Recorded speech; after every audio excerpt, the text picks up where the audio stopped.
From St. Joseph, Missouri, here is Travis Lee Hartman.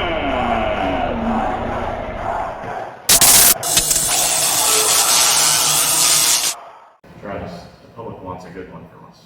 They're going to get a good one. Okay. Welcome to another episode of Weighing In with Travis Hartman.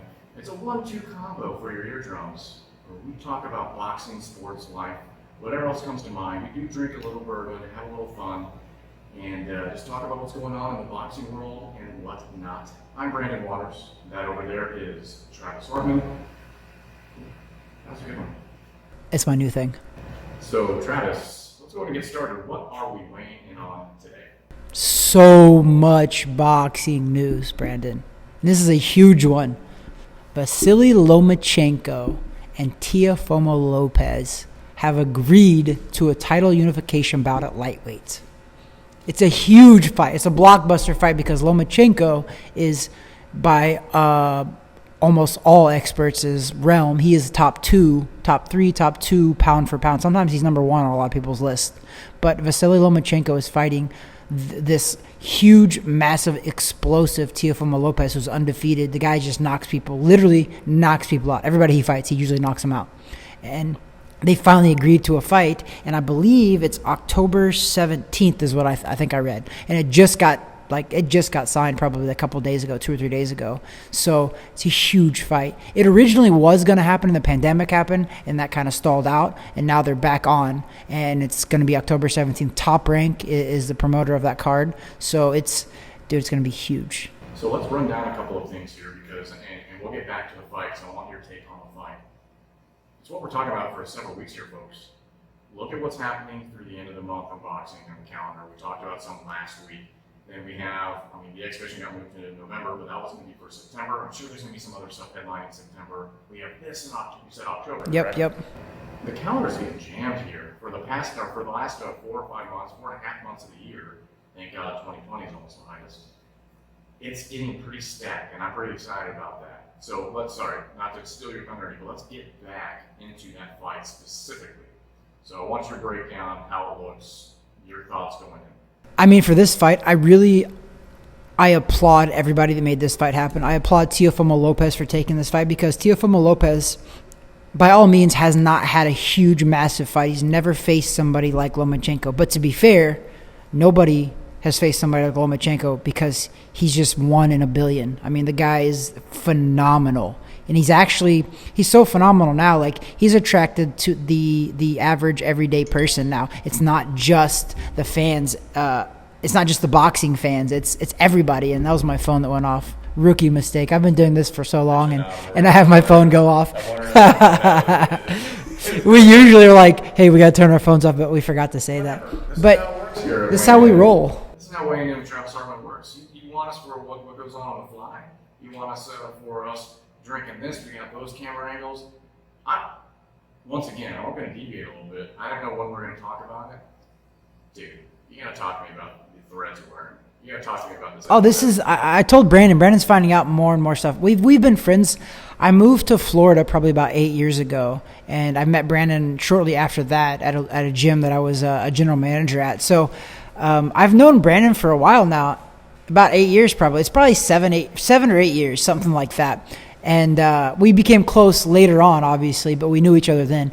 But he's finding out a lot more stuff about me. I told him now, I said, Brandon, you're meeting Weekend Travis. And Weekend Travis is right here. I'm going to have, the goal is every weekend from here on out, I'm going to have a different colored new shirt. And even if it's for the podcast, I'm going to have it for the weekend. It's my weekend attire. Hold on a second. It's not just the shirt, okay? So we have a few different camera angles set up. So those that are watching on YouTube, which thank you very much if you are, please subscribe on YouTube. This is going to be one of many commercials today. Do you want me to stand up? Do you want me to stand up? Is that where you're going at? We're going to get there in a second, yes. So if you're checking us out on YouTube, please subscribe, like us, give a comment. If you hate it, tell us. Or on Spotify. iTunes, I think, is live now as well. Anyways, that's the size of Travis, stand up for the people. We'll pan it to your camera here. Wait, we gotta do the walk. Step. Look at this disaster. Shorts, oh boy. That was like a zoom in on your jump. Go back again. Go back again. This is where we're at today, folks. Okay. Come on back, please. Come on back. Wait, tail pockets. So, if you were ever wondering, if you're listening to us from another state and you hear the jokes about the Florida man, congratulations, Missouri. Florida man is now here and he's from Missouri. Travis Hartman is the Florida man. I'm embracing it full on. Finally, it took 8 years I've been here. I'm finally embracing it. I'm embracing weekend Trav, which has turned into Florida Trav, I guess. I mean, I'm just, listen, Brandon, I tell everybody, I work my butt off during the week. I'm in the gym, so I'm wearing a lot of gym clothes. I'm wearing a lot of gym stuff, and I like it. I love it. It's comfortable stuff. So I'm like, you know what, on the weekends, I just want to wear something that just, it speaks to me. This speaks to my soul. It's the bright colors. It's just I love it. I don't know, I'm comfortable. And I'm going to be honest, it's really comfortable. This shirt and these shorts are really comfortable. Well, it's speaking something to my soul. I'm not sure if I like what it's saying. Okay, so we're back on with boxing, right? We're going to talk about, going back to the fight. So, fight is October. Quick take, it's early. Obviously, we don't know much about the camps. We don't know where both fighters are right now. Quick decision. Who do you think has it? Lomachenko. Going to call around yet, or are we waiting on that? Remember, you tell the audience that Yeah. you're going to make the money. We do not promote that, and we don't. do not promise that, but you're good at calling these things. It's too far away for her to call around, but off the top of my head, I'm not calling around. I think that'll go the distance off the top of my head, which is that's a tough one because both of these guys, they knock out and they stop the fighters that they fight. So off the top of my head, I'm thinking a decision by Lomachenko. However, give me time. I'll nail that for sure. Just like I'll nail down the Errol Spence fight too. I'll nail that one down closer to the time. But right now, I think that Lomachenko wins. I think he's too much. The guy is a special character. And I applaud Lopez and them for making this fight happen because the guy's young. I mean, this guy's super young, super green, and amazing, explosive talent. And I applaud Lopez because he's like, I want this fight. Nobody wants to fight Lomachenko. Nobody wants to fight him. The only reason they do fight him right now is because it's a lot of money. But for the most part, the guy, he makes undefeated number 1, number 2 contenders in the world. He makes them look like children. I'm not kidding. He makes them look like children so bad that they get so frustrated that they end up quitting in the ring on this guy. Undefeated guys that are 25, 30-0, he makes them quit because, 1, he frustrates the heck out of them. 2, he hits them really hard too. Of course, he beats on them, and they literally, I've never seen a fighter in my lifetime, honestly, I've never seen a fighter mentally and physically break down another fighter the way Lomachenko does. So with that being said, that's all the positive about Lomachenko. Teofimo Lopez, just straight, quick, hard, punching power. Every punch that he throws, he's wanting to take your head off, and he usually does. And he's not one of those just very, very hard punchers. He's a very good precision counter and just will knock your head off. Literally, he drops guys and knocks guys out that I think that he's going to beat, but then he ends up dispatching them. So it's an explosive fight because, I'll say this as well, Lomachenko showed a small chink in his armor in his last fight, which was Jorge Linares, who's a very good opponent. Jorge Linares put him on the canvas, caught him clean with the punch and put him on the canvas. So what I do say is Teofimo Lopez, if Lomachenko lets Teofimo Lopez catch him like Linares caught him, Teofimo Lopez has the punching ability to knock out Lomachenko. Linares knocked him down. Lomachenko has the ability to be knocked out by a guy like Lopez. So that's why the fight is explosive and interesting. Very interesting, and especially interesting that you called it going the distance. So with Lopez, I don't know if you know off the top of your head if you had to look it up. What sort of distance has he gone in about? Not very far. Okay. I want to say that he hasn't, off the top of my head. I'm going to look it up on my phone real fast, but on the top of my head, I want to say that he hasn't been the distance in a long 10 or 12 round fight yet. But I'm gonna double check it right fast because I want to. You know how I always like to spread positive and truthful facts, so I want everybody to know this. That's what we do here, positive and truth. All right. So as Travis looks that up, you made a couple good points about this fight coming up. Lomachenko, basically in a situation in a lot of these fights, people just wanting to quit on him. So, a little earlier than what I thought we were talking about, we'll get back to the fight, but I want to try to draw a comparison to your career, you in the ring, and try to draw any comparison with this fight versus anything you've experienced. So, for instance, Travis, has there ever been a situation or an opponent that you had where that's what you were feeling? Like you felt the urge, or not the urge or the desire, but you just felt like, I might have to quit this thing. Now, you mentioned the first one. Okay, we talked about that in your first fight, but was there ever another situation in your career where you're like, wow, this is some power? Yeah, and that's great. I'm glad you brought it up because this guy actually is a big player in the division still right now. It's Terence Crawford. So I didn't know who Terence Crawford Terence Crawford was about 8 or 9, maybe 10-0 when I fought him. So he was very, very unwell known by the major people. He's never fought on a major television network. He never had a major fight before I fought him. So I didn't really know about him much. So I wasn't going into the fight. I wasn't thinking that. But when I got in the fight, Brandon, he was one guy so you know what? I love this podcast because I have a story about everything. So I have a story about the Terence Crawford fight. I got that fight on 5 days' notice. So I hadn't been training, nothing like that. It was 5 days' notice, and I jumped into the gym for 5 days and just killed it, ended up fighting him in Pennsylvania.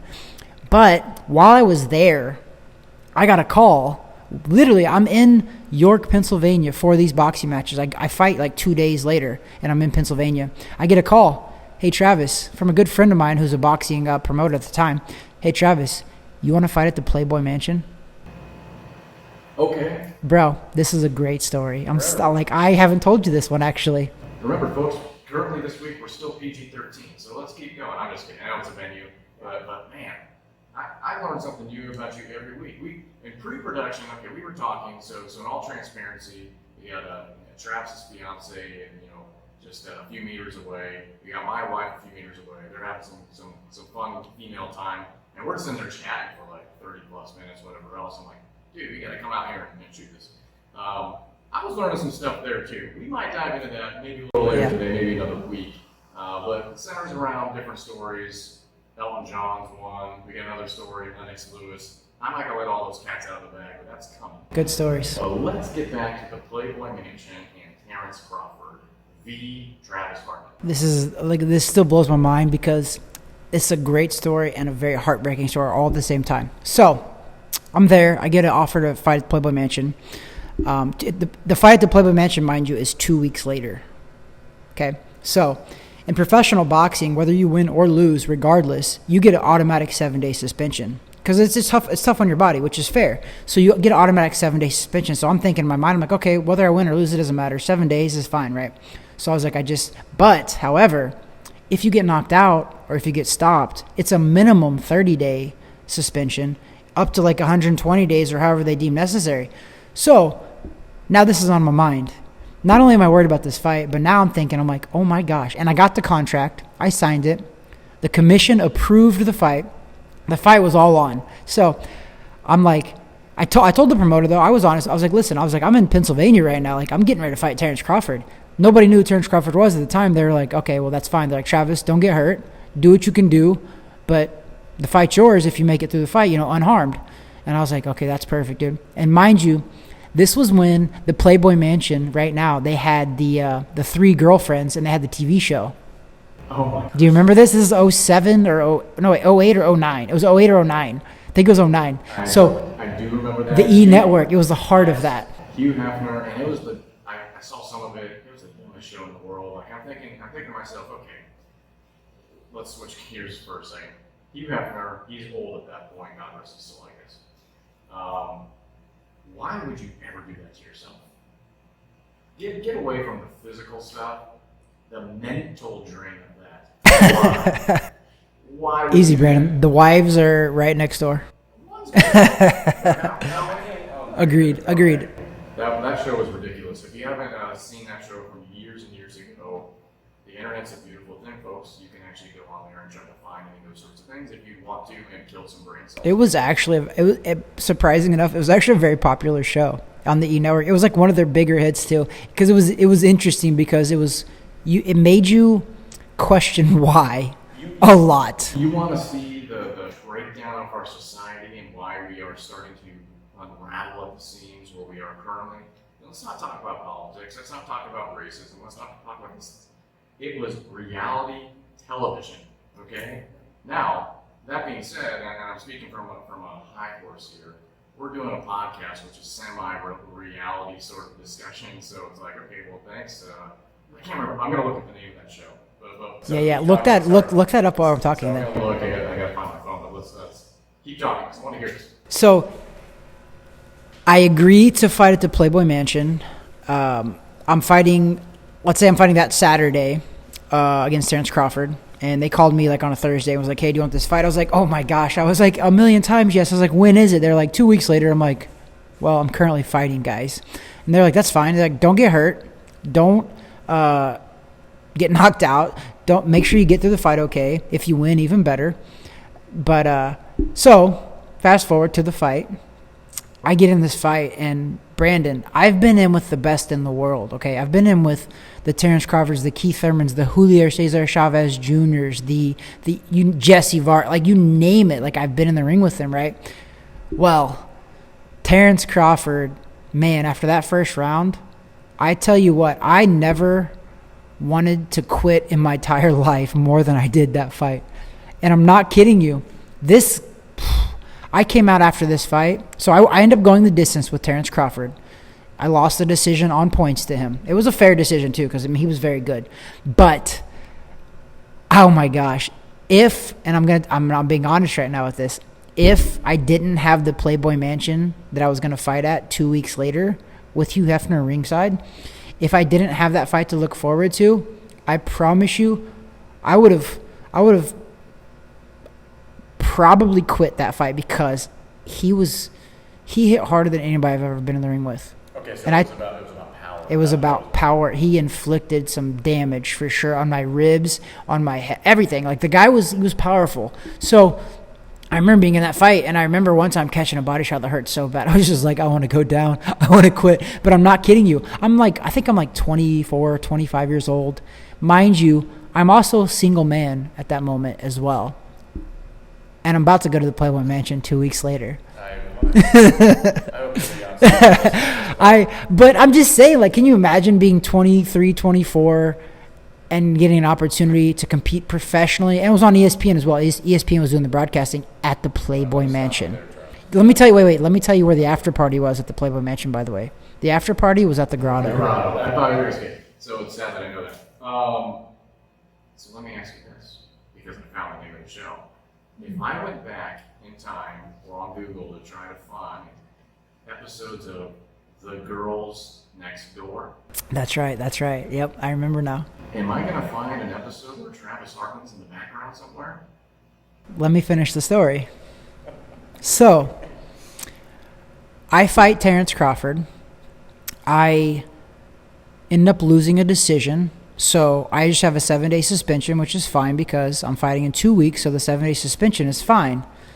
Yep, that's the girls. That's the 3 girlfriends that he had. That was the show. They were ringside, too, for the fights. However, Brandon, it was not meant to be. So this is a really good story because it's another, man, I have stories for days. So I lose this fight. And after I'm done, I'm just so glad the fight's over because I'm like, oh my God, this guy hit me so hard. He hit me with everything, and I took it. So I lost the decision to Terence Crawford. And mind you, if you guys look up Terence Crawford, this guy's literally like, I think he's like 33 or 34-0 right now. He's knocked out every single person he's ever faced besides like 4 or 5. One of them is me that he didn't knock out. So I'm forever on his resume of a guy that went the distance with. Right now, Terence Crawford's considered the pound-for-pound best in the world. So mind you, the inspiration for me going the distance with him was I was going to get a chance to fight at the Playboy Mansion. So I'm in a little bit of pain. You know, I go after the fight. I'm in a little bit of a pain, but I pass all of the doctors, give me a look over, and other than a couple, you know, bumps and bruises, little red marks, I'm fine. You know, I have my ribs are a little sore, but other than that, I'm good. So I go home, and I'm like, oh, I'm going to rest for like 3 or 4 days because I need it. And then I get to fight at the Playboy Mansion, right? About 7 or 8 days go by, and I get a letter in the mail from the Pennsylvania Athletic Commission that says I'm suspended for 30 days. Oh, man. which is not fair. And I'll tell you more to that story as well. It's very, very unfair and very, very wrong. However, this commissioner, I'll tell you his name's Greg Sirb. We've had some run-ins. This was a big story after this happened because he overstepped a little bit. So he suspends me unfairly. He had no grounds for it. I was supposed to be on a 7-day suspension. However, he's the commissioner. That's where boxing is kind of crazy, is that it's almost a dictatorship. These people get to do whatever they want, whenever they want, with the power that they have. So he suspends me. Mind you, Brandon, any other professional boxers listening to this podcast knows that if you ever get suspended, they tell you that night. They give you a sheet. On your little sheet that they sign you off on, they say the result of the fight, and they'll say 7-day suspension, 30-day, whatever. Well, nobody told me anything. So that's why I was like, I'm good. I'm perfect, right? So I get it in the mail. Like 4 days before I'm supposed to fly out to California, Beverly Hills, California at the Playboy Mansion. Okay? Get it in the mail. I'm suspended. So immediately, I go, whoa, no way. I call up the commissioner. I say, hey, Mr. Sirb, this is Travis Hartman. I just got in the mail that, like, I'm suspended. Like, I went the distance. I passed all the doctor's exams. And he was like, you know what happened was he got word that I accepted another fight. And it made him mad that I did that. So he goes, yeah, I suspended you. I was like, but I passed all the tests and everything. I was like, why did you suspend me? He was like, because I can. I'm not, I promise you. I've talked about this on the radio as well with other people. And he was like, because I can. I was like, I'm looking around, I'm like 23, 20. I'm like, what do you mean you can't? I was like, that's not fair. Like, you can't do that. Like, this is my profession. This is how I make money too. I was like, what do you mean? He was like, oh, it's okay. He's like, you won't be able to fight in your fight in a couple of weeks. It was actually less than that. It was less than a week away. And I was like, what do you mean? He's like, yeah, I know you're fighting at the Playboy Mansion. And I was like, yeah. And I was like, I did everything I was supposed to do. Like, I didn't get hurt. I passed the medical exams and all that stuff. And I was like, well, how do I appeal this? He goes, you just got to send us letters. Like, you can appeal it. And he goes, and you'll probably win. He goes, but guess what? He goes, I get to pick when the date is that you come and have the appeal. And he goes, the date that you're going to have the appeal is going to be after the fight's already happened. So let me stop you there. From his point of view, why does he feel slighted by that? Now, this is me being like stupid in the boxing world here. Why would he feel upset that you had booked another fight after that? You have to know, and people who know boxing, when I tell them this story, they understand it. His name's Greg Sirb. The guy is a power ego maniac. He has control of everything, and he wants control. And he felt like I was using his place of whatever, his venue, to further advance my career, and I shouldn't have been doing that. But isn't that what every fight is, to advance the fighter's career? He felt like I should have told him.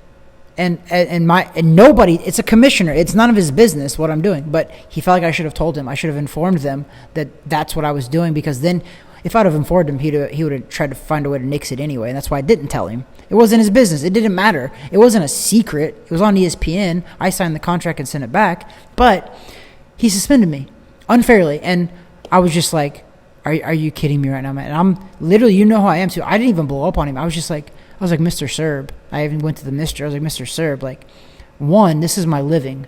I was like, this is a paycheck.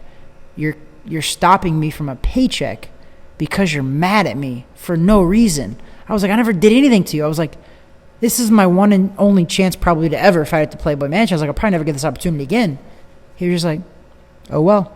Literally, I'm not kidding. There's a big deal. If you looked, I encourage people to Google Greg Sirb. I did a whole big radio thing over this, and then come to find out this guy's a power. He's done it quite a bit. For our listening public, whether you're listening to us on Spotify or iTunes or any other podcast source, go ahead and spell that out. And also on YouTube. It's Greg, obviously how it's spelled, Greg, Sirb, and that's S as in Sam, I, R, B as in boy. Greg Sirb. And you will find a lot of stories about this man. And I want to be clear here. We're not defaming or we're not doing anything outside of what's in public knowledge here. Absolutely. We're talking about Greg Sirb. We're not bashing him outside of what is fact. I'm just telling the story, yep. And I've told this story before on the radio because the bunch of radio stations pick this up. That's the producer hat, making sure that if he randomly happens upon this, that we're not in trouble by any means. No, this is, if if this is what happened to you, you have your take on it. And Mr. Sirb, if you ever have the inclination to defend yourself against this one specific story, feel free to. You can always contact us at wayneninth@gmail.com or subscribe to us and we'll find you.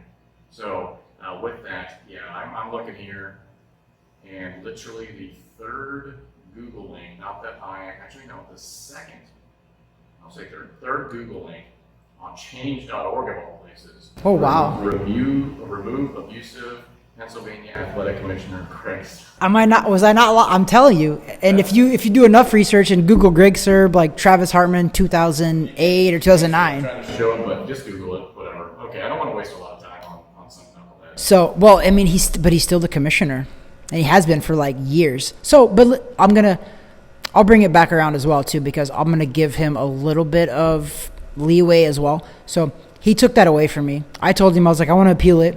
He was like, well, two things. He goes, Travis, you can appeal it. He goes, you'll win it. He goes, and you have to come back in person. And I was like, okay. I was like, I'll do it. I was like, in order to fight at the Playboy match, I was like, I'll do it. I go, when can I come? And he's like, it's going to be 2 weeks later. And I was just like, really? I was like, I wish I was recording that too, because I could have used that against him. Because I was like, he literally told me, he goes, you can appeal it, Travis. He goes, you'll probably win. He goes, but you're not going to have a meeting until a couple weeks. Honestly, Travis, it's such crap, because you could look at almost any industry out there, people that are in power seats, and they pull those sort of tricks all the time. They do that stuff on purpose because they know they can get away with it, because who's holding his feet to the fire? I think about my industry, I'm in finance, and there's plenty of times where you see certain people being fined for things, and a lot of times they deserve it. But what happens is that when they actually pursue it legally, things eventually get dropped. But sometimes guys and gals are out of business for like 2-3 months. And what happens? I'm working with clients for life. If they see that I'm not working, like my licenses are pulled for a month, 2-3 months, what do you think is going to happen to them? What do you think they're going to do? They'll probably jump ship, pull their money. They're going to go somewhere else. So you see this kind of stuff on my world, you see it in this world and wherever else. Do you think that this is a prevalent issue still in U.S. boxing? Yeah. Commissions have too much power. And what I say commissions is each individual state in the United States has its own boxing commission. They govern themselves. There's an ABC, which is they're kind of the figurehead. They're supposed to be governing all commissions, but all commissions don't have to listen to the ABC. There is an ABC, which is supposed to be like, Greg Sirb actually has been president of that at one time, of the ABC, which overlooked all of the commissioners in all of the states. So let me ask you, how was the boxing world during that period of time when he was running the whole thing? There's been a lot of issues. Google him. There's been a lot of issues. But again, the ABC technically, every commission operates on its own merits. Each commissioner, they're under it's under the state though. The governor has to appoint these people. So it's state funded, but each state has its own governing rules for professional boxing. So I can literally fight in New York and then come back and fight in Missouri, and I can have two different sets of rules for professional boxing. Okay, but that's the same with a lot of stuff. And once again, I don't. Not NBA, not MLB, not NFL. Not tennis. But I guarantee that when it comes to like venues and things like that, there are certain hoops they have to run through that are different per state. That's a state guideline stuff. And I don't draw on my professional world very much here. But even like with certain business things that I do, licenses are different across different states, and I got to do different stuff. There's different fees I got to pay, whatever else. So there's not a lot of. It's so disjointed. State border to state border. It's crazy. It's like we're this one country, but we also act like 50 different countries on a lot of stuff. So that being said, it's so crazy because in pre-production we weren't talking anything about boxing commission. I know. I love it. That's what happens. You go on these tangents, and you're gonna find out I have a wealth of knowledge and a wealth of experiences that I can talk for a long time about this. That's great. So people need to listen to that. So keep going. So Greg Sirb, I come to find out I didn't know he was as bad as he was until this happened to me. And then I did a radio show as well for like 10 or 11 years. And so my radio show picked it up, like, oh my gosh, we literally wrote a big letter to the state of Pennsylvania, letting them know as well the things that he's doing and things that he did to me, like a big, huge letter, sent it to him, addressed to the governor, all of that. And a bunch of outlets picked it up. We ran with it. But again, at the end of the day, it didn't fall on deaf ears, but I was just trying to help other people not go through those experiences that I went through, because now I was already screwed. Do you know what the icing on the cake was, Brandon? It was one of my good friends that was going to get me the fight. He ends up going to the Playboy Mansion, right? They still had my credential with my name on it. That's how soon this fight fell out. Like, it was like within 3 days, I think it fell out, and they had to find another opponent that fast. They already had I actually, come to find out, I could have still flown out there and went to the fights because I had a credential. And that venue is not open to the public. You can't buy tickets to go to the Playboy Mansion. Only people get to come there is Hef. And Hef gets to pick who comes. It's just like going to the grotto. You have to be on the list. I was on the list. And come to find out, I was on the list still, and I missed out on that opportunity. And that's something that still grinds my gears till the end of my time. So there's a lot there to unpack. There was a lot of dad jokes and that's what she said jokes I had. I let them be. This was, once again, until we have a guest on, especially someone like, I will mention every week, Brian Price, because I talked to him on Saturday. We'll talk about that in a bit. This is PG-13, but there's a lot of jokes I could have gone with on that grotto thing, and Hugh Hefner picking who comes to the Playboy Mansion to fight. So anyways, grinds my gears, crack me up. All right, so there's that. That's a good story, man. It's a good story, but then it's a bad one because I'm like, everybody's like, oh my God, Travis, you fought at the. Just let me finish first. You had me there. I was on the hook. You were looking. I know you were looking. I was like, dang. So I did the radio show I do as well. It's something like we're doing right now. I did the radio show, and they were on the radio show, and they had planned, we do our segment on Sunday, and the whole goal was, and they gave me this task, and we talked about it on the radio. They said, listen, Travis, we want you to win, of course. Like, we're rooting for you to win. They're like, but your one goal is, what we need you to do is, we need one of the Playboy models to come on the radio show with you on Sunday. That's your goal. So you fight on Saturday, do whatever you do. Hopefully you win, because then it'll be easier to get one of the girls on the show with us at the same time as you're on there. They're like, but that's your only goal. And I was just like, done. I'm like, I'm like this professional athlete. I'm like 23, 24. I'm like, let's do it. I'm so stoked. So like my life was so awesome at that moment. And then Greg Sirb crushed it all. But Travis, I think your life is much more awesome now. Agreed. 100%. But listen, and this is what, I'm not kidding here. This is what gets me through a lot of my like rougher times. I consider that a rough time, because I genuinely think that sometimes God closes those doors for a reason. Like maybe he was protecting me from something. Maybe something crazy could have, it's the Playboy Mansion. I'm 23, whatever. Like something, he could have been protecting me from something. You know what? I live and learn, and through my experiences, that is one of the ones that I still think about a lot. But my solace is that, you know what? Maybe he really was protected, because I'm a young, dumb idiot at that moment. Like, I would easily say, as being an old idiot right now, that he definitely was protecting you from a multitude of stupidity. But it would have been cool to fight on that venue and get it. Not a lot of fighters. It was on ESPN too. Like it was good exposure. Yeah, not a lot of fighters have had that experience there. I mean, honestly, as I think back to my past of just watching anything, I know there could have been a lot of fights held there. No, there wasn't. It was I think he might have had one every couple of years. It was very special. So that stinks, but you know what? You have a good story. Yeah. That's what we want to hear here. We want to hear all the stories you got. That's what I have to fall back on. I'm like, you know what? I got a forever good story. And this is a verifiable, like I said, you can look all over the internet. Like there's the letter that I wrote, it might be out there. I'm not positive, but it might be out there too if you dig hard enough. And if you want to confirm this story at all, you can also send an email or a letter to Greg Sirb. And just check with him. Oh, yeah. I do. Okay, we'll get there. So, I'm sorry, this isn't a bashing session for somebody that's in a boxing power position. However, it is a little concerning to know that that's still the state of the sport when it comes to the commission side of things. Now, granted, I've never been a professional fighter. I've never been an amateur fighter. I'm just I would call me a semi-enthusiast and a good buddy here of this guy across the table. So we want to make sure that at least we're giving our thoughts on not only specific fights happening, but also just the outlook of the sport in general. And with that said, I think, especially when we come back from break, I do want to break down some of these zone fights headlined by yet another female fight, which is great. We've been talking, several weeks here about the future or the progression of the media taking hold of female boxing and promoting it the way it should be promoted. So that's awesome. We'll talk about that probably after break. But Travis, what were the dates on that? So I fought Terence Crawford on March 7th, 2009, and I fought him in York, Pennsylvania. So you were looking at 2009 fights at the Playboy Mansion would have been just after St. Patrick's Day, so probably like March 20th. It would have been a couple weeks after, yeah. You said it was about 2 weeks. It was, yep.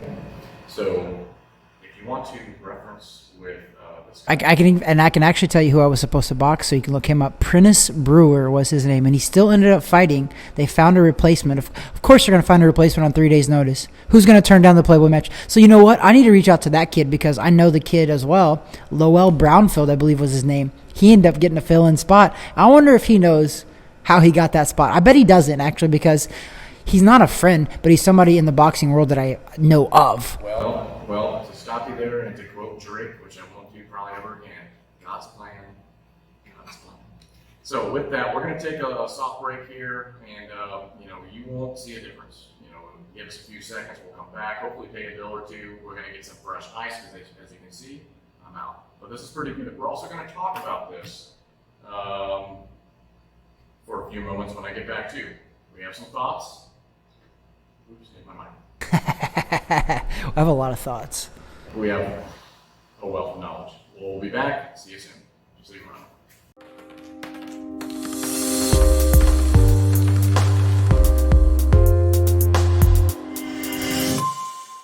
And we are back, though it just felt like we were gone for about 3 seconds. So I did mention before break that we were going to talk a little bit about this because we like to drink another bourbon and possibly a scotch every week.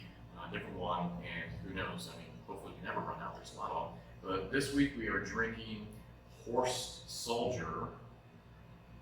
Here's the label, a cool little label there. It's like a little copper label or something. It's the coolest labeled bourbon whiskey that we've had yet. I tell you what, so we're getting our way through it. I know we haven't drank a ton of it because I've been listening and Travis has been talking about all sorts of stuff, but it's very good, so Travis, take a look at that. Brandon, I want to focus on the one thing it says. It's Horse Soldier, right?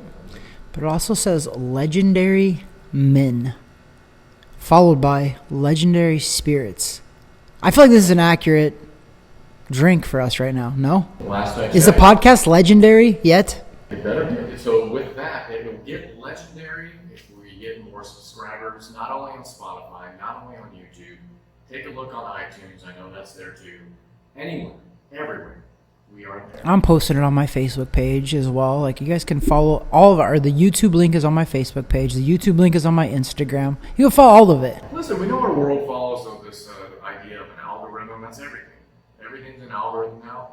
Such is life, such is the podcast life. So we just appreciate all support. And in true sincerity, I know there's been many that have commented since we discussed openly a few days ago that, hey, we have this thing out there, check out our content. We've been doing this for like 6 weeks now. This is 7 weeks. We appreciate all the support out there and all the comments and things like that. The feedback's been awesome. Please continue to do so. But each week we do try a different bourbon or scotch. So far it's only been bourbon, and this has been pretty dang good. I'm pretty happy with this choice here so far. We're going to keep drinking it today. With that said, it's kind of become a running thing. Every time we go to a little short break, I go over to the next step into where Travis's fiance is, and she's cooking something. She's whipping something up for me. I don't know where this camera angle. Look at this. This is me getting fat. I don't know if you can hear me getting fat, but the snickerdoodle I'm about to eat, this baked donut with all sorts of goodness. Travis, how are you so skinny? Because, Brett, I have my own boxing gym. I'm in this gym Monday through Friday. I have to be in here and be active, or else you would see that I'm just chunky town. Well, I hear you, and this is about as cool as it gets right now in here, 82.8. If I read that backwards, yes, I did. So, no, you were right. It's 82.8. Okay. Yeah, no, you were exactly right. So I'm gonna choose some food here. I know we also said we're gonna discuss before we went to break a little bit more into the women's boxing world, which there's a lot of exciting things happening. There's a great fight just the other day, but depending on when you're actually listening to this, and I want Travis to talk about it. So I'm gonna start chewing, Travis. I'm gonna throw it to you. And so if you want to talk about that fight, maybe some other things that I think maybe you had on your chest that you just wanted to quickly elaborate on, but I'm about to take a bite of this. Yeah, absolutely. I mean, Brandon's alluding to CECILIA Brækhus.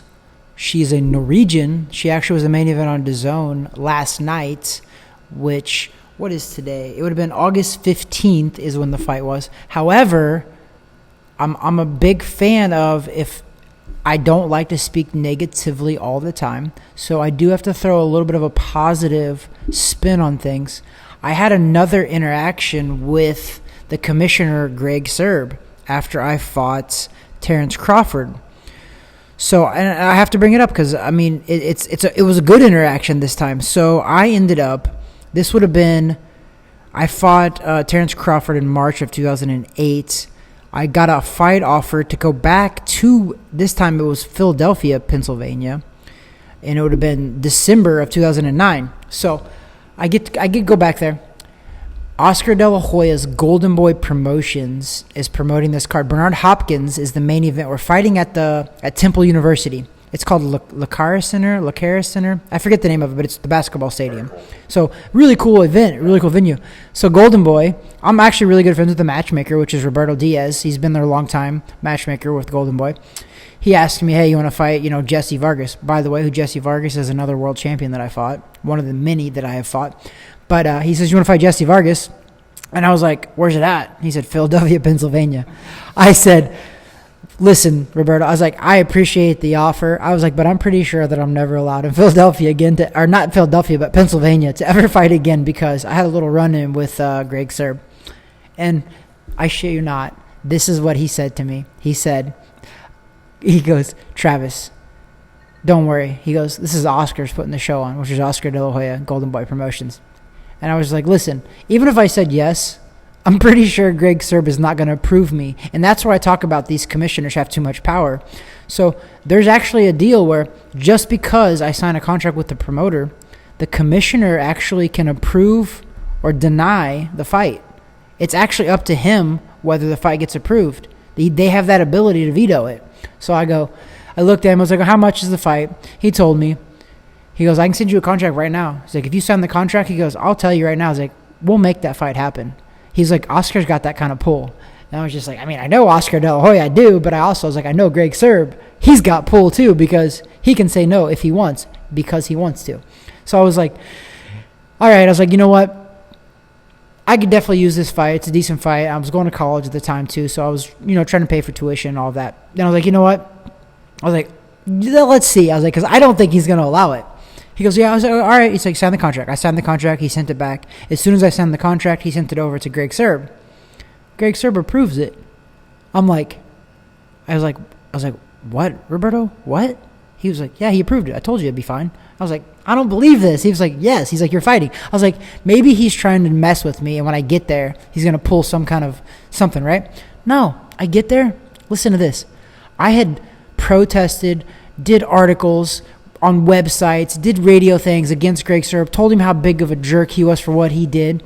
And I go to the weigh-ins, and Brandon, I'm telling you right now, I walk into the weigh-in, and I'm getting anxiety over this, because I'm like, I don't know what's going to happen when I meet this guy, because I've talked a lot of crap, deservingly so, though, but I talked a lot of crap about Greg Sirb, right?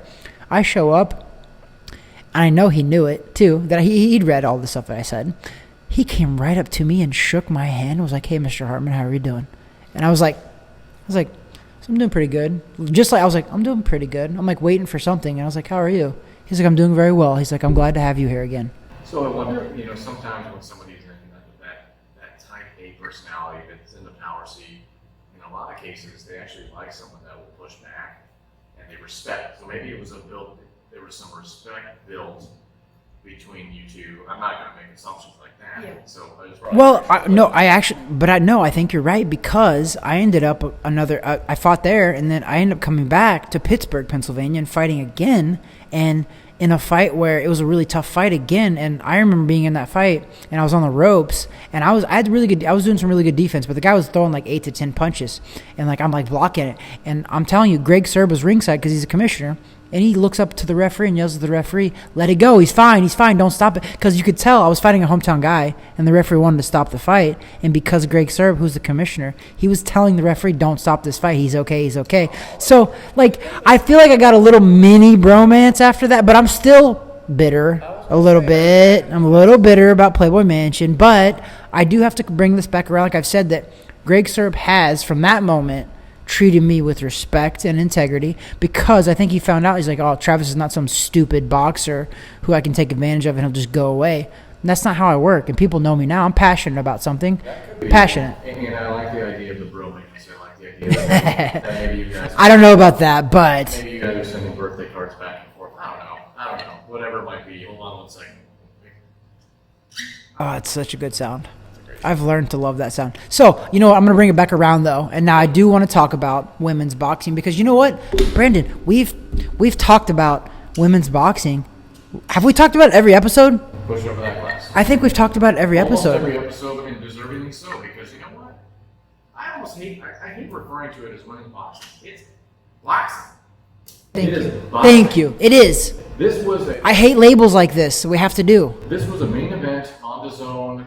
For us, it was yesterday, and it wasn't one of these but I think the first time we talked, maybe this third podcast we did, it was that there was a main event. Michaela Mayer. Yes, and it became a main event because the other main event, the men's fight, broke down because of coronavirus. Oh my, that's the first time we've talked about the Big C. What are we, 40 minutes in? I think from now on, we're gonna create a rule, maybe even a drinking game or like a push-up game. Anytime the Big C is mentioned, from this point forward, we got to go over here and do 5 push-ups. I like it. Actually, how about this? I got a basketball hoop over there. Okay. I don't know if you can see it. Can you see it in one of the cameras? So listen, here's the deal. What we're going to do is, if the Big C gets mentioned, we're going to do 1 push-up. Okay? Wait. But, however, if I miss this shot, we're doing 5. If I make the shot, we're sticking at 1 per Big C comment. Hold on. I want to adjust. Look at this. Because I think it's for whoever says it. Has to do the push-ups. Yeah. No, I think we're a team, Brandon. Okay. We win as a team. We lose as a team. If you can follow along with Travis Harmon for a while, outside of this podcast, I know a few months ago you were doing the push-up challenge or whatever. Yep. They have 5,000 in a month. I know you had put you and I did one time together. Yep. We were drinking some of this brown stuff, and we were doing those push-ups. Maybe it's beer, I don't remember. But I don't remember actually. We did a lot, and I might have been in like work attire too. So it's probably accurate. Look at the annals. I said annals of Travis Hartman. How do you spell that? I can't right now. It's gonna be close to. Okay, so wait. Let's up the ante. We have to do 5 push-ups for every time we mention the Big C. Together, so 5 each. Okay. However, if I miss this, we have to do 10. So every time we mention it, you're going to shoot a shot? No. Every time we mention... So the shot's only going to have... This is a one-time deal. This is... If I miss this shot, from here on out, we have to do 10 every time. If I make it, we only have to do 5. Oh, okay. So this changes the Big C rules for the rest. Yes. This is lifelong until we come up with something else new. Lifelong. Okay. Well, let's just work on that. Okay. Fine. You know what, Travis? This is going to really test the video editing skills here. So I'm going to back my big head up, and you'll be able to see the basket behind me. Hold on. I'm not going yet. I'm practicing. Okay. Whatever. So if I make this, we stick it at 5. If I miss it, we're doing 10 push-ups every time we mention the Big C. 10 each. We don't get to split it up. It's 10 each. Okay. So I'm hoping to make it because I only want to do 5. I'm vacation Travis on the weekends. We're 4 out. Ah! I mean, I hit backboard at least. Yeah, I did. I hit backboard. They hit above. It did not. We replay. You guys can see this on film. I hit backboard 100%, but I did miss it. All right, Brandon, guess what? You're eating donuts now, so you're going to do 10 push-ups each. Well, someone's got to say it. I'm not going to say it yet because we don't need to. I'm going to get back on topic about women's professional boxing. Break down. Sorry, everybody. This just is what happens on the fly here on Weighing In with Travis Hartman. So let's break down the main event that was on the zone last night on the app, which really I would imagine they're doing pretty good right now. That's a different topic. I mean, they probably, but their boxing is still not allowing any fans. So it's been straight. What is? I mean, the NFL. Yeah, that's true. I mean, Well, right now, as a Green Bay Packer fan, I think its first 2 home games at least are no fans. really? I think they came out and announced that. Preseason or actual season, regular season? I don't know the details. I know the president, Mike Murphy, came out and stated that 80%, which was a shocking number, 80% of season ticket holders, which that basically that whole stadium is season ticket holders, 80% opted out for the year. Think about that. Wait, Green Bay? I don't believe that. 80% of the fans who will go there when it's -0 with 95 inches of snow on the ground, and they still come. I don't believe it. I'm just speaking the headline I saw. What have we come to? They're not walking uphill both ways to school? I'm not saying that's a fact, but I saw that the other night when I was going to bed, and I was like, huh? That doesn't make sense to me. Because you know what? Fine, if they want to opt out, I don't even live in Wisconsin. I'll jump in line. No, isn't there like a waiting list of like 20 years? Yes. Throw some of those people in. Yes, if Please. anything, whenever someone dies that has season tickets, it's actually they leave it behind in their trust. And it's To carry it over. Yeah. That's amazing. It stays in the family. You know what? I'll give you a little bit of credit. That's pretty cool about Green Bay. Their whole fan base and their whole set business like model that they have up there with the fans and the whole field and their season tickets. It's pretty awesome. Well, Travis, pretty awesome. I'll jump you one here with that. It's not only that, it's that we own the team.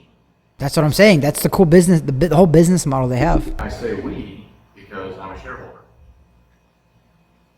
How is this possible?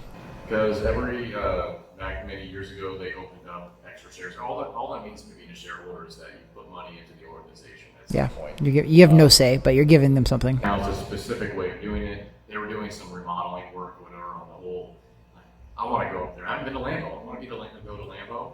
You've never been to Lambeau. Never been to Lambeau. You're not a true fan. You're not a true fan. I'm not a world traveler like you, Travis. First of all, Have you been to the Cowboy Stadium as it is now? you better believe it. I've been there multiple times. Do you have a family member that was a Cowboy? No. Then shut your mouth. Okay. Wait, So- that's like you. That's not even a plus. You have a feeling there was a Dallas Cowboy, yet you are a freaking Green Bay Packer fan. Hold on, while What do you do? What are you doing with your life right now? I'm going to talk and choose what I'm going to. So many years ago, they opened up shares because they were doing renovation work in the stadium to increase the stadium, and then also the Titletown area outside of the stadium. They were doing a lot of work, so it requires money, right? So I think they were issuing shares, and it looks like a stock certificate. Air quotes. He did air quotes. Shares. It was basically me sending them a check for like $400 or something like that. Pretty solid. I might do that if Cowboys. In order to be an NFL owner. Can you include that on your resume now? You should. Like, if your resume doesn't say that, I'm gonna be mad at you. Like, that should be on your resume, bro. He owns part of the Green Bay Pack. You are a shareholder, part owner of the Green Bay. You own 0.00001%, but you still own part of it. In my office, my business site, in my office, it's hanging there. In between the big picture of Brett Favre autographed and the big picture of Aaron Rodgers autographed. I can go for the Brett Favre one, but not for the Aaron Rodgers one. Something went on with him and Dan Patrick. What happened there? I'll call him. I'll find out. How did we start on talking about boxing, and now we're talking about Aaron Rodgers' personal life? Coronavirus. Fudge. All right, guys, we have to do this now. It's 10. It's 10, because you missed. Hold on. I want the fans to see this. All right, you ready? 10? Yep.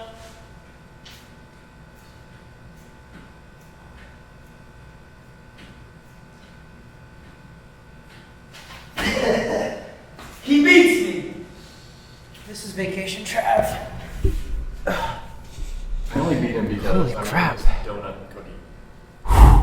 Man, that's a lot. Like, it's hot in the gym already, Brandon. I thought we did this podcast to get away from training and working out. All right, I put the hat on in order to cover the sweat, but I don't care anymore. Hat's on the ground. I'm cool sweating in here. It's boxing gym, for goodness sake. It's true. Where's your towel? Did you bring your towel back home? Good man. So, we're going to start talking about the main event last night on the zone. It's women's boxing bout.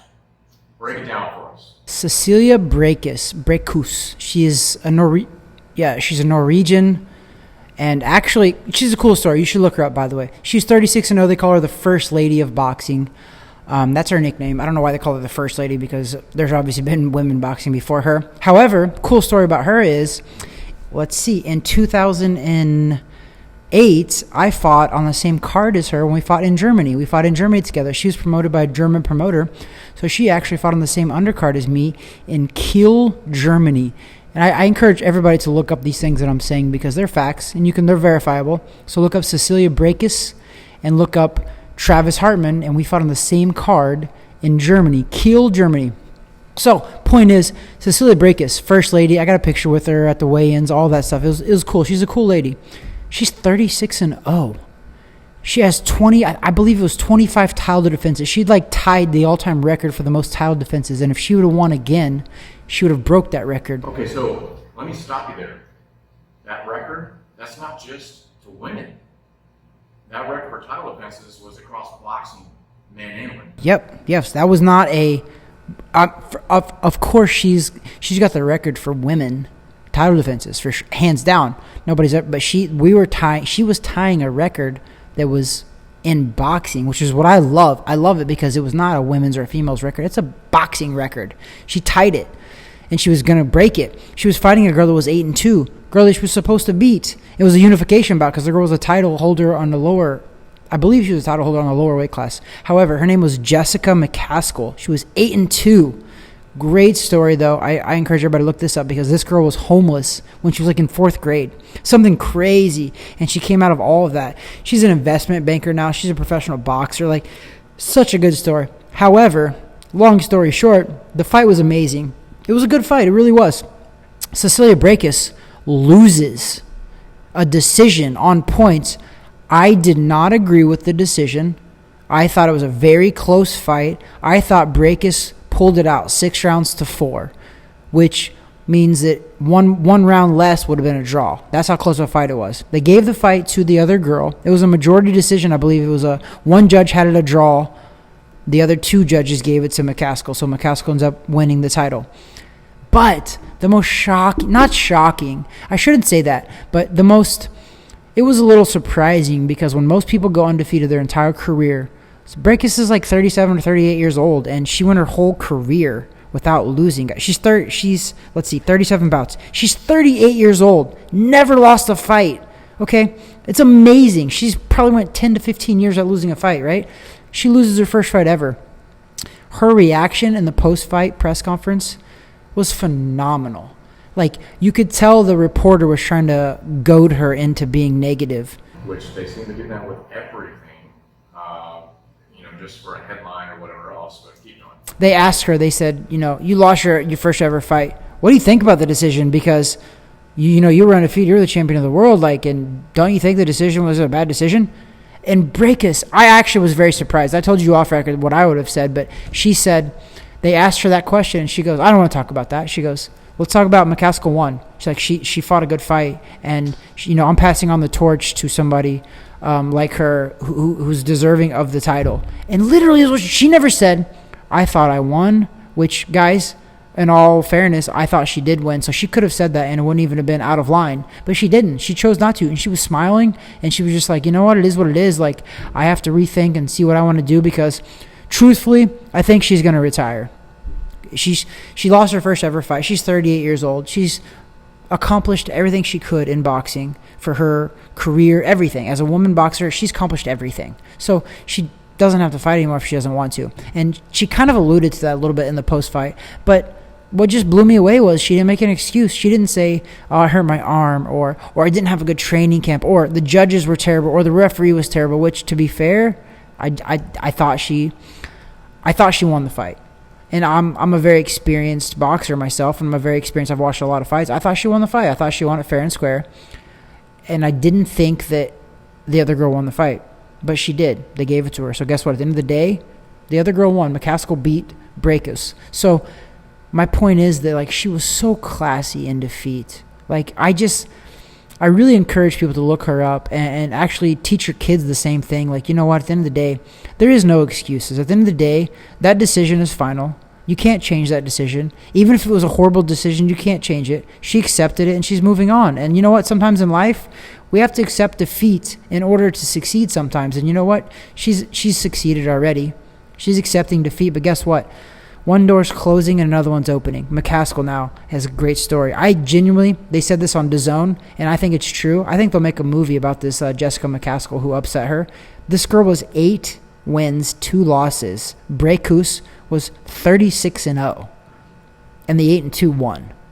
Like, that's a phenomenal story. And this woman came from being homeless when she was like a younger girl. Like, she's got a phenomenal story. So it's a good story. She won these titles. She won like 4 titles. Like, she won all of the titles. So it's a good story.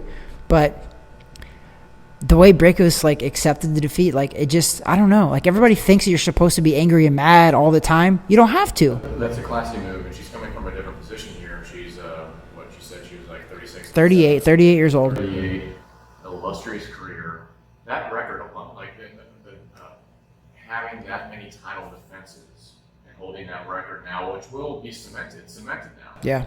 And until someone maybe breaks it, but who's going to break it in this day and age of boxing? Who could even possibly? She was 36-0, and she had 25 title defenses, which she was a world champion. So classy veteran move on her response post-fight, and I think you make a lot of good connections to everyday life. When you're looking at raising kids, I have 2 kids obviously, and you know that, but when you're trying to raise up children, or when you're looking at yourself, are we going to only focus on the wins, only focus on the positive, or how do you grow through the losses and the negatives, and to be gracious in defeat, which is not taught very well, I don't think. It's not. On the coaching level. My coaching experience usually is youth. I've coached on high school level. I've coached championship level track and field athletes, but I've also coached younger kids on flag football, other sports like that.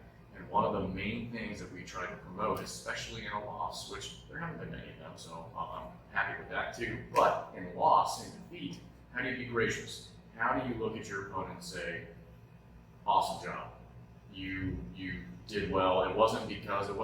There's some situations where you're like, that call got blown, or that ref could have done this or that. But you know what?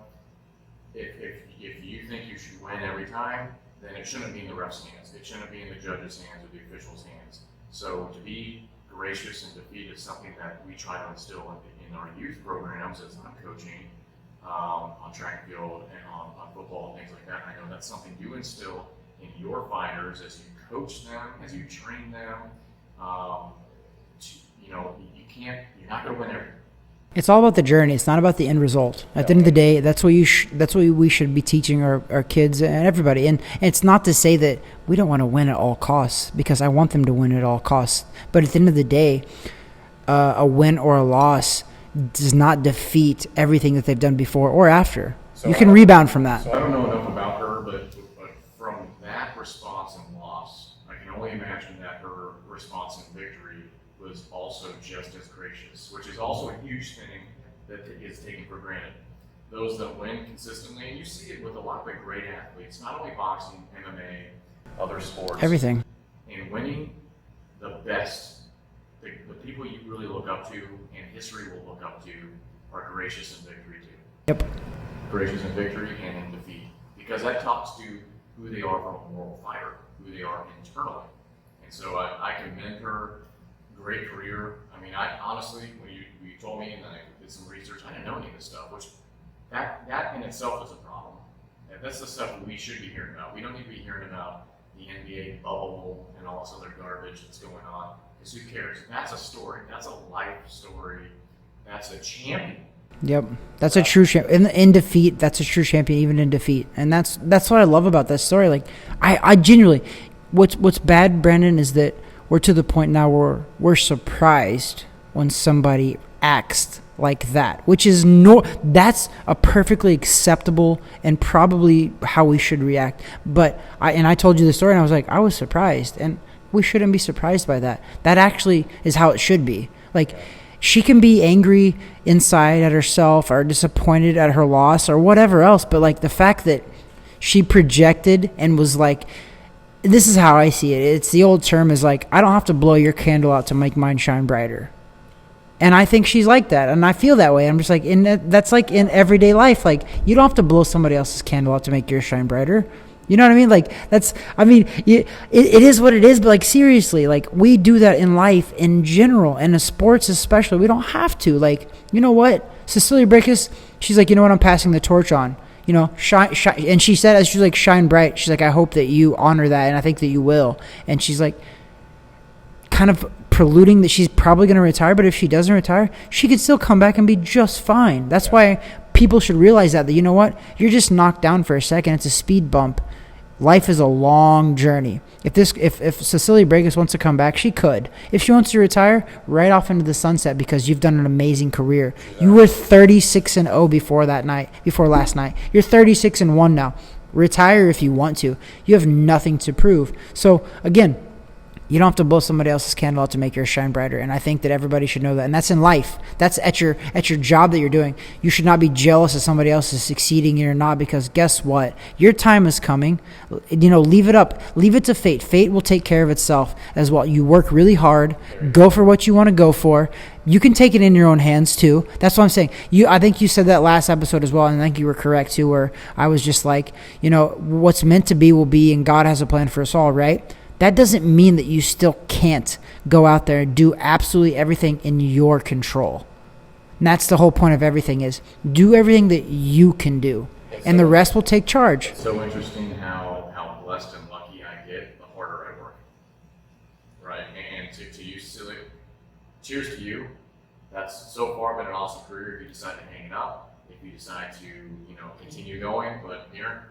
You know what's funny, Brandon? Yesterday was exactly 1 year since I competed. Wow. Okay. I was looking at my memories on my Facebook, and it showed up. We had a weigh-in face-off with my opponent. Yeah, it's been a year.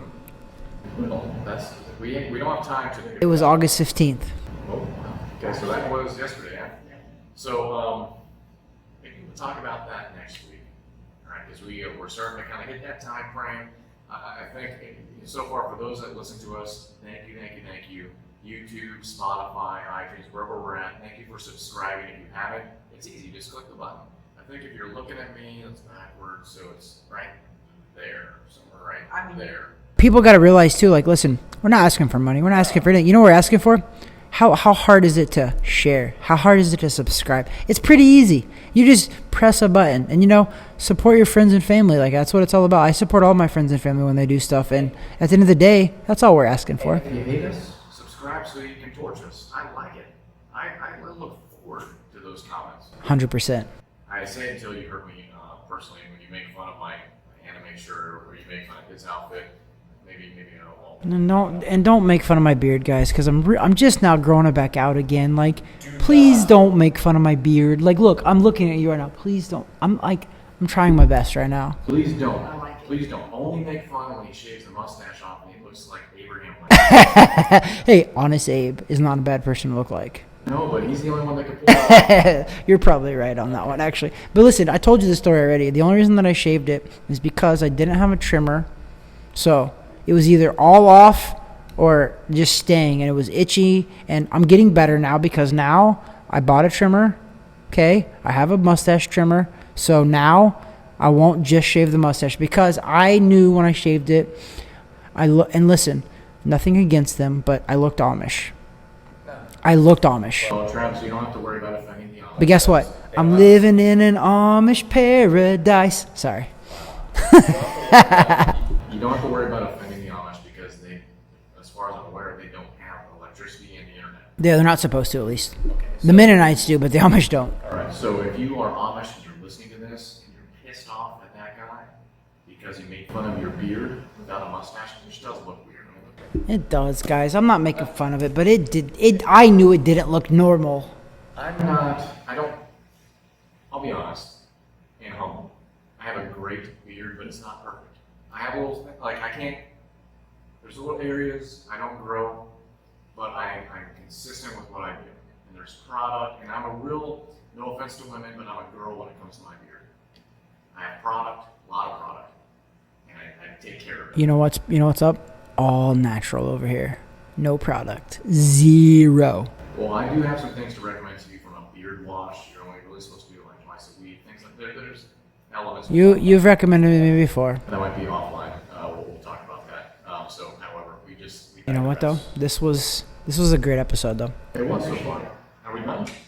I mean, we're close, but we can still chill. It's like I always. You had him in Travis-ism of the candle. We're getting long in the tooth here. I mean, but I feel like it was accurate for the moment. So most people will listen to the first 5 minutes and then we'll fast forward to this part because they know at this point we're starting to drink heavily. yeah, actually we've been sipping, so we're good. We've been pretty good, but I will give props again. This horse soldier, pretty darn good. So I'm going to do this for photo purposes. Actually, Travis? Over here? Hey, whatever. We'll figure it out.